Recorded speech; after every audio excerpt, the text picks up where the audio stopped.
Bavardage du jour, bonjour, c'est votre go sous micro et aujourd'hui on se retrouve dans un nouvel épisode de podcast dans lequel on va parler de lâcher prise.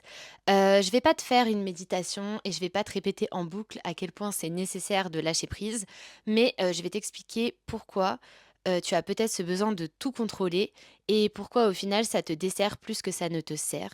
Donc si tu sens que tu es tout le temps voilà, dans le besoin de contrôle, j'espère que ce podcast te fera du bien et qu'il te plaira. C'est parti! Alors déjà, le lâcher prise, il faut bien comprendre que c'est pas un bouton magique sur lequel on appuie. Il y a beaucoup de gens qui disent: «Ah mais ça va, allez, lâche prise, lâche prise».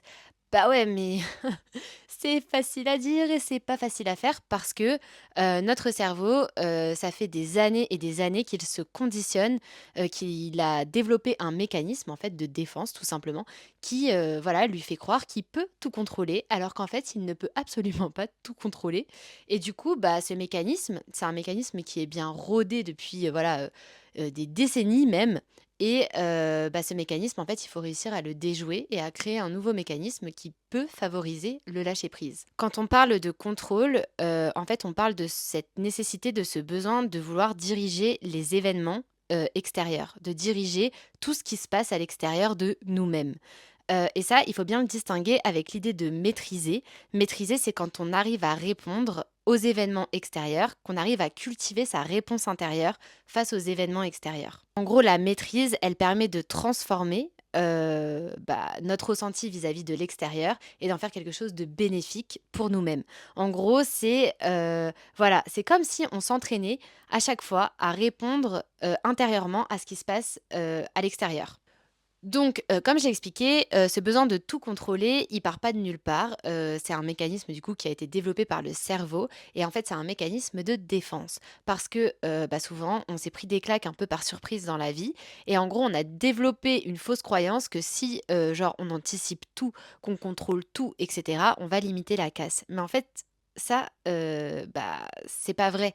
Parce qu'en vrai, quand on ressent ce besoin de tout contrôler, on se préserve pas de la souffrance, on s'empêche pas de souffrir. Au contraire, c'est une prison mentale parce qu'on est là en train d'intellectualiser tout, de cogiter sur tout, de réfléchir à tout.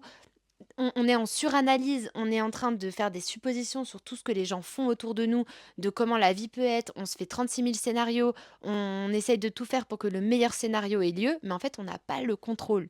En gros, je pense que la première étape, c'est accepter qu'on n'a pas le contrôle sur les événements extérieurs, qu'on n'a pas la main mise sur les gens qui nous entourent et que en fait, la seule chose sur laquelle on a le contrôle, c'est genre nous. C'est genre nous, dans l'instant présent, on peut contrôler genre ce qu'on fait de notre corps, on peut contrôler, comment on évacue nos pensées, on peut contrôler comment on transforme nos émotions, mais en fait, c'est tout. On n'a pas de contrôle sur, les événements extérieurs, la vie, les gens. Ça, c'est une illusion qu'on crée dans notre cerveau et en fait qui nous fait beaucoup plus de mal que de bien. En fait, ce besoin de tout contrôler, c'est une illusion de sécurité, mais en réalité, c'est une prison mentale parce que on est en train de s'enfermer nous-mêmes dans notre propre cerveau et moi, je parle de ça parce que j'ai été, en mode contrôle, puissance 1000. J'ai jamais été, autant dans le lâcher prise qu'aujourd'hui, mais parce que c'est des années de travail et cetera. Mais en fait, avant, je voulais tout contrôler parce que j'avais besoin de me protéger, parce que j'ai eu des traumas, des blessures et cetera. Et en fait, mon premier déclic, je pense que ça a été le fait d'être en freelance quand je me suis lancée à mon compte. En gros, on est dans une vie d'incertitude. Il y a des moments où on n'a pas forcément de visibilité sur les projets qui vont arriver et cetera et en gros, je me suis dit: «Ma cocotte, tu as envie de garder ton indépendance, il va falloir que tu apprennes à gérer, genre ton stress, ton anxiété, le fait que tu te réconcilies avec l'idée que voilà, tu pas dans un taf stable avec un salaire qui tombe tous les mois, dans une entreprise qui sera la même tous les mois et cetera. Tu as choisi la voie de l'indépendance donc ma cocotte, va falloir apprendre à se relâcher. Va falloir apprendre à se détendre parce que sinon ta vie sera infernale et moi, c'était pas le but quand je me suis lancée en indépendante, d'avoir beaucoup plus de stress que quand j'étais salariée, ça n'a pas de sens et du coup, j'ai dû apprendre à lâcher prise, professionnellement et à faire confiance au processus, à faire confiance à la vie, à faire confiance en mes capacités à aller chercher des nouveaux clients et cetera et en gros, ce lâcher prise, et cette fluidité que je me suis créée dans ma tête a permis de fluidifier mon énergie aussi et donc du coup de transformer, tout ce stress, cette anxiété, cette peur, cette crainte et cetera, de la transformer en énergie créatrice et donc du coup de créer, de nourrir ce compte d'amour et de gaufrage, de, prospecter, d'aller chercher des nouveaux clients et cetera et en fait, c'est fou à quel point, on a une capacité de transformation dans le lâcher prise où en gros, toute émotion qui nous traverse, tout stress qui nous traverse, on peut le transformer en quelque chose de tellement plus positif que pour moi, c'est une issue de fou et c'est ça pour moi en quoi le lâcher prise est précieux et important à saisir, c'est qu'en fait, on comprend très vite qu'après on a la capacité de transformer, qu'on est en gros des magiciens d'énergie et en fait, plus on transforme ce stress, cette négativité et cetera en créativité, en positivité, en espérance, en action positive et cetera, plus on prend confiance et en fait, la clé pour éviter de tout contrôler, c'est quoi? C'est la confiance en soi et la confiance en la vie. Eh oui! Du coup, ce besoin de tout contrôler, il part beaucoup du mental et en fait, la clé pour réussir à arrêter de tout vouloir contrôler, c'est, de revenir au corps, de retrouver son intuition, de renouer avec son sa petite voix intérieure. En fait, de reprendre conscience, de son existence dans son corps, dans l'espace et du coup, quand vous sentez que vous avez, je vais vous donner quelques astuces. Quand vous sentez que votre mental, il est en train de vous dominer, que vous êtes là en train de vouloir tout contrôler, d'anticiper, que vous vous créez du stress, que vous êtes là en mode, limite burn-out, ça va exploser dans votre cerveau, ce que vous faites, il y a plusieurs astuces. Tout d'abord, c'est écrire. Bon, je sais que beaucoup ont du mal à écrire. La respiration aide beaucoup aussi, de prendre le temps de respirer, de se donner ne serait-ce qu'1, 2 minutes, 3 minutes où on respire en pleine conscience. Des astuces, aussi, sensorielles, de fixer votre attention sur un objet dans la pièce, un bruit, une odeur, toucher quelque chose, en fait, pour rappeler à votre corps que vous êtes dans un espace-temps et qu'il y a rien de plus concret que tout ce qui se passe tout de suite maintenant. En fait, hem c'est le présent la clé. C'est le présent, c'est le retour au présent, le retour à soi, le retour à son corps, et cetera, qui va vous permettre de sortir de votre mental, ne serait-ce que 5 minutes. Et en fait, step by step, petit à petit, à force de faire ce genre d'exercice, vous allez vous rendre compte que ça va devenir limite instinctif de revenir au corps quand vous êtes trop stressé, trop anxieux, trop dans votre tête, et cetera. Rappelez-vous que vous êtes là, vous respirez, vous êtes là tout de suite maintenant, et il se passe plein de trucs autour de vous.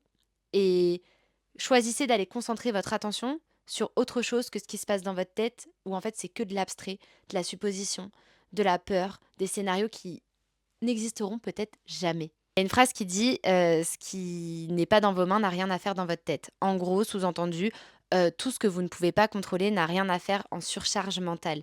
Du coup, il y a une astuce qui peut être pas mal, c'est d'identifier dans une situation qui vous tracasse ce qui est dans vos mains et ce qui ne l'est pas. Là où vous avez un impact, un pouvoir, une capacité d'agir et là où vous ne pouvez pas agir. Et en fait, quand vous identifiez un peu et que vous listez ce sur quoi vous pouvez agir, concentrez toute votre énergie sur, votre champ d'action et pas sur le reste. Voilà. Laissez la vie faire, faites confiance. Moi, il y a une phrase que je me répète souvent quand je suis un peu anxieuse parce que, j'ai beau avoir appris à lâcher prise dans certaines situations et tout, je suis quand même quelqu'un, d'assez anxieuse. Il y a une phrase que je me répète, c'est: «Je fais confiance au processus. Je fais confiance au processus. J'ai confiance en la vie, j'ai confiance en ce processus.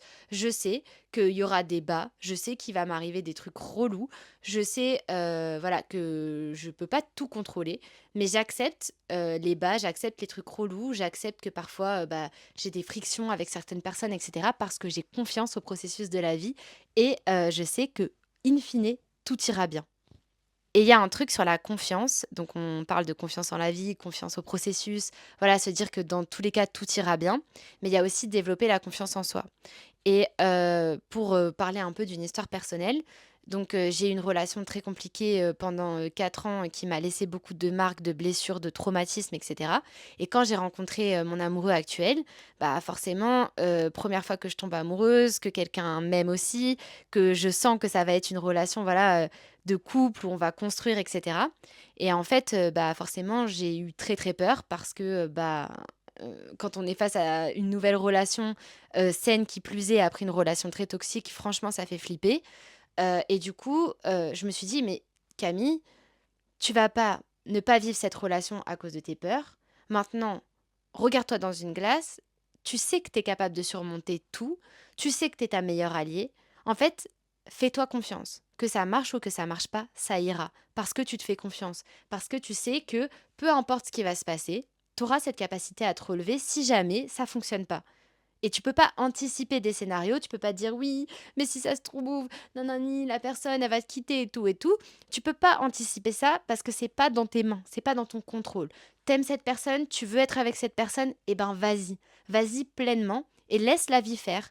Investis-toi, donne ce que tu peux donner, lâche prise, ouvre-toi et fais-toi confiance parce que dans tous les cas, si ça fonctionne pas, tu sais que tu as toute la capacité en toi, de faire en sorte que ça aille, tout simplement. Et donc ça a été un des plus gros déclics pour moi, c'est de me dire, «Mais en fait, j'ai ce pouvoir d'action-là de d'aller bien».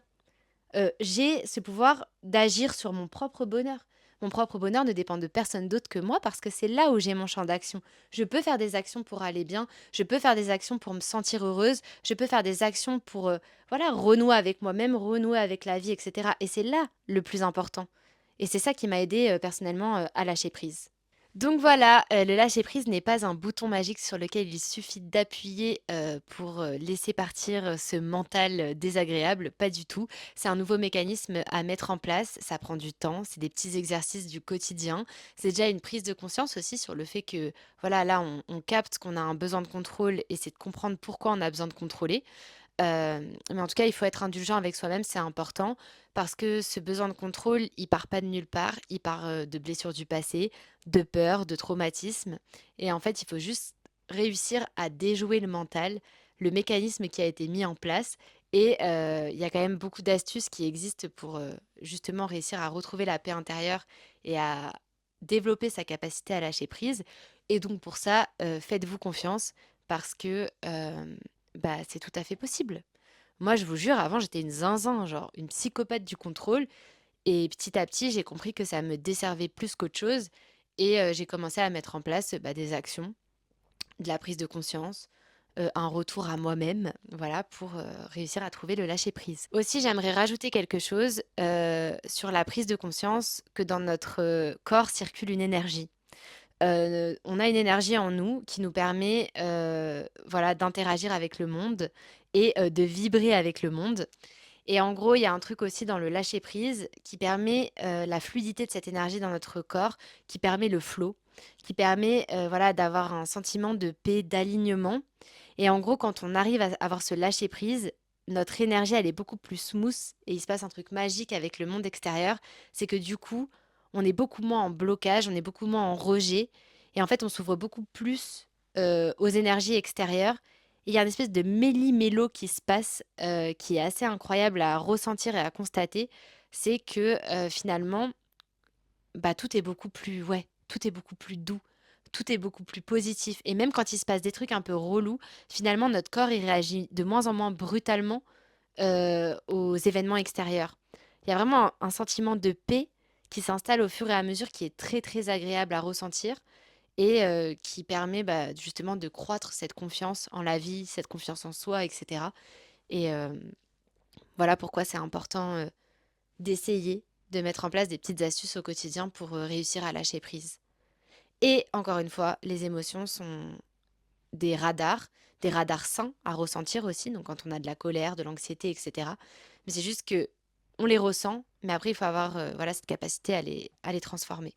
En tout cas, j'espère que cet épisode vous aura plu, que j'ai été claire. N'hésitez pas à me faire part de vos retours, parce que, bah, encore une fois, l'essentiel de ce podcast, c'est d'échanger avec vous et je vous fais des bisous et prenez soin de vous toujours. Bisous, bisous!